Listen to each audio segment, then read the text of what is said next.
आज मैं आपको गीत अगीत कविता सुनाने जा रही हूँ। ये कविता रामधारी सिंह दिनकर जी की है। गीत अगीत सुनाने के पहले आप जान लीजिए, गीत यानी जिसमें गाने होते हैं, अगीत जिसमें गाने नहीं होते, जो साइलेंट रूप में होते हैं। तो कविता इस प्रकार से है, चलिए पढ़ते हैं। तो यहाँ पर कई पंक्तियाँ ऐसी आपको देखने को मिल जाएंगी जहाँ पर एक तो गीत गा रहे हैं और एक उसे सुन रहे हैं। उनका मन तो कर रहा है लेकिन वो गा नहीं पा रहे हैं। चलिए इन पंक्तियों को पढ़ते हैं। पहली कविता में पहली पंक्ति है कि तट पर एक गुलाब सोचता, देते स्वर यदि मुझे विधाता, अपने पतझड़ के सपनों का मैं भी जग को गीत सुनाता, गा गा कर बह रही निर्जरी पाटल मुँह खड़ा तट पर। गीत अगीत कौन सुंदर है, यानी कविता में ये कहा गया है कि एक नदी बह रही है। नदी तो अपने कलकल ध्वनि में बहती हुई अपने बारे में कहती है। क्यों ऐसा गुलाब के पौधे को लगता है जो नदी के किनारे तो खिला हुआ है, लेकिन वो अपने बारे में कुछ नहीं कह पा रहा। वो तो मौन होकर केवल सुन रहा है। नदी के ध्वनि को उसे ऐसा लगता है कि नदी अपने बारे में कुछ कह रही है, अपनी व्यथा को कह रही है।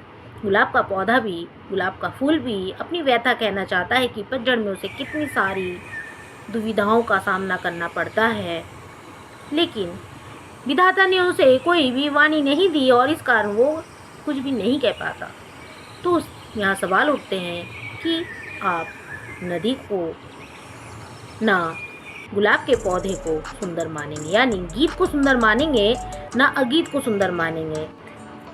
चलिए दूसरी पंक्तियाँ पढ़ते हैं कविता की कि बैठा सुख उसी घनी डाल पर, जो खोते पर छाया देती, पंख फुला नहीं खोते में सुखी बैठे अंडे है सेती, गाता सुख जब किरण बसंती छूती पण अंग पण से छन कर। यहाँ पर सुख तोते को कहा गया है, पण पत्ता को कहा गया है और खोते यानी घोंसला को कहा गया। सूरज की किरणें पत्तों से छन छन कर तोता के ऊपर पड़ता है। तोता बहुत ही खुश हो जाता है, लेकिन वह नहीं कर पाती क्योंकि वो घोंसले में अंडे को सहज रही है। तो कवि का प्रश्न है कि गीत और अगीत में कौन सुंदर है। गीत यहाँ पर तोता जो गाना गा रहा है, ना अगीत यहाँ पर वो मादा। चलिए नेक्स्ट पंक्तियाँ पढ़ते हैं। दो प्रेमी यहाँ जब एक बड़े साँझ आला गाता है, पहला स्वर उसकी राधा को घर से यहीं खींच लाता है, चोरी चोरी छिपकर सुनती है।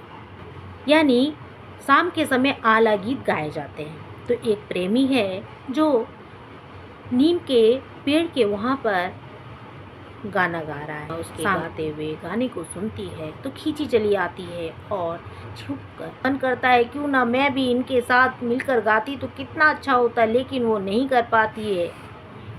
तो कवि कहते हैं यहाँ पर कौन सुंदर है, गीत सुंदर है ना अगीत सुंदर है। यहाँ पर गीत वो प्रेमी को कहा गया है और अगीत उस प्रेमिका को कहा गया है।